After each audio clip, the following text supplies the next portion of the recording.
काही जे काही लोकांमध्ये शंका कुशंका होतात त्या संबंधित मी असो केसरकर साहेब असो त्या संबंधित त्यांच्या काही प्रश्न आम्ही सोडवले की मनात जे काही शंका होत्या ते आम्ही लोकांनी दूर केल्या। त्याचबरोबर मग निलेश राणे साहेबांच्या माध्यमातून जे वाळू व्यावसायिक होते त्यांच्यावर ते काही धोरण ठरत निश्चित होत नव्हतं। त्यांना होणारा जो त्रास असो किंवा विविध पद्धतीने त्यांच्यावर कधीकधी चुकीच्या कारवाया असो या सगळ्या बाबतीमध्ये निलेश साहेबांच्या सूचनेच्या अनुसार त्या लोकांशी अधिकाऱ्यांशी बोलणं गेलं।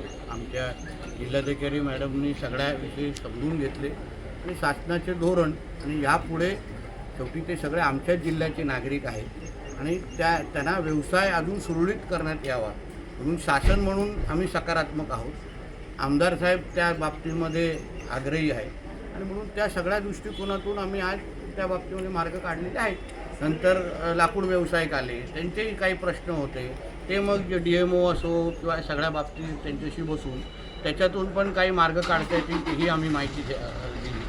आमच्या दत्ता सामंत साहेबांनी शेतीमध्ये वापरणारे जे बंदुका आहेत त्याच्यामध्ये काही नियम शिथिल झाले पाहिजेत त्या दृष्टिकोनातून काही विषय आमच्यासमोर मांडले। पण एकंदरीत जिल्ह्याच्या विकासाच्या दृष्टिकोनातून जे विविध विषय लोकप्रतिनिधी म्हणून आमच्यासमोर जे विविध शिष्टमंडळ येतात त्यांना न्याय देण्याच्या दृष्टिकोनातून आजच्या बैठका लावल्या।